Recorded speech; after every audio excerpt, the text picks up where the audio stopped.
जीत हासिल करना बड़े अजाबों से गुजरने का नाम है। उस जीत को बरकरार रखना, उस फतह को बरकरार रखना और मद्दे मुकाबलों की सफों के अंदर अपनी हैसियत से, अपनी जिस्मानी रूहानी हैसियतों से जलजले खड़े करना, ये बड़े मुश्किल काम है बेटा।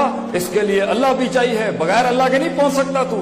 इसके लिए जंगों में तुझे अपना नबी लाना पड़ेगा, तुझे अल्लाह लाना पड़ेगा जंगों के अंदर, तुझे सहाबा किराम, ताबईन और अपने असलाफ की 1200-1500 साल की तारीख लानी पड़ेगी, और तुझे अपना आप लाना पड़ेगा, और तुझे अपने दौरे हाजिर के लोग लाने पड़ेगे, तुझे पूरी कायनात लानी पड़ेगी अपनी जिंदगी के अंदर एक कदम बढ़ाने के लिए। तो अगर लोग नहीं आए, काफिला बड़ा नहीं हुआ, लोग मुझसे सवाल करते हैं बच्चे, मैं इतना सा हूं और असबाब नहीं है। और बेटा असबाब को तेरी जरूरत है, तुझे असबाब की जरूरत नहीं है। असबाब तुझे बुलाएंगे एक टाइम पर, असबाब खुद बुलाएंगे तुझे। तू क्यों असबाब का मोहताज हो रहा है इस टाइम पर? क्यों नहीं कलेजे में वो रूहानियत उतारता कि अल्लाह 600 पर वाला आज भी उतारे तेरे लिए नीचे। ममन यत्तकिल्लाह यजअल मखरजा, 4 दरवाजे बंद हो, 5वां दरवाजा खुले तेरे लिए। लिमिटेशंस में मुमकिनात पैदा हो तेरे लिए, ये तो तेरी रूह कायल करेगी। बच्चे मुझे कहते हैं हमसे मुनाजरा नहीं होता, हमसे मुनाकशा नहीं होता, हमसे डिबेट नहीं होती। सुन कुरान की आयत पुत्र, अल्लाह कहता है तू परहेजगारी अपना, तू गॉड कॉन्शियसनेस अपना, तू लिल्लाहियत अपना, तू तफक्कुर अपना, तज़क्कुर अपना, तदब्बुर अपना, मैं तुझे दलील दे दूंगा मुकाबला करने के लिए। हमारे यहाँ रविश है लोगों को तब्दील करने की। पहले खुद से तो जंग लड़ ले मेरे भाई, फिर दुनिया से जंग पे उतर जाएं।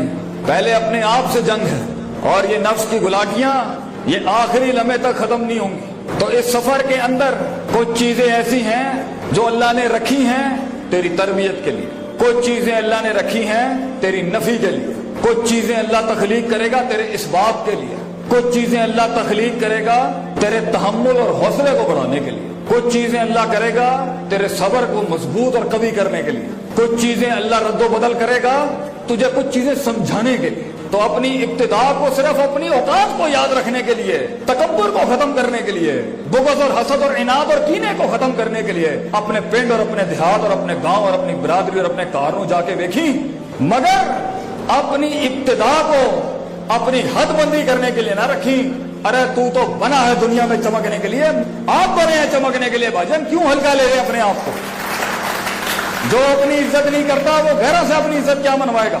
तो बेटा अपनी जिंदगी पे तेरा कंट्रोल, मंजिलों के ऊपर वो रिसाई, लोगों की वो ताईद, जिगर कलेजों का वो इल्हाक तेरे साथ तब होगा जब तू अपनी रूहानी लिहाज से भी अपने आप को ठीक करेगा, जिस्मानी फिटनेस का भी ख्याल रखेगा, तफक्कुर तदब्बुर को भी मजबूत रखेगा, उस्तादी शागिर्दियों को भी बाप गरम रखेगा, सियासत को भी समझे। तूने वो ज़र्फ अपनाना है, लोगों ने तेरे गोश्त और खून चूसे होंगे, काटे होंगे, तुझे जब अल्लाह वो क़यादत और वो वकार देगा, तूने ये काम नहीं करना बेटा। ये ज़र्फ, ये कलेजा, ये माफियां, ये वसत ही होती हैं जो लोगों का दिल जीतती हैं। तूने कमजोर तरीन हालात के अंदर भी, कमजोर तरीन हालात के अंदर भी म्यार से गिरी हुई हरकत नहीं करनी, और आला मकाम के ऊपर पहुंचने के बाद भी लोग सोते हुए भी रात को कहें तू मिसाल होनी चाहिए। लोगों कहते हैं मत जिंदगी वो जिसमें दुश्मन भी मानता हो यार कोई। आप सल्लल्लाहु अलैहि वसल्लम दुश्मन भी मानते थे कि यार कोई हस्ती है। जिंदगी तुझे ऐसी गुजारनी है बेटा कि तेरे दुश्मनों के ईवानों के अंदर भी तेरी तारीफ के बाप गूंजते हो। ज़र्फ बड़ा रखना, कलेजा बड़ा रखना, माफी बड़ी रखना, वसत बड़ी रखना। जब गिर जाए यही जुमला कहना, मैं घर से नहीं कमा के लाया था सब। तुझे इसी धरती, जमीन और कायनात ने दिया था बेटा। लुट भी गया तो क्या हुआ, एंड में अपने साथ अगर जीना सीख गया तो शिकस्तों में, गारों में भी इंसान उठा लेगा।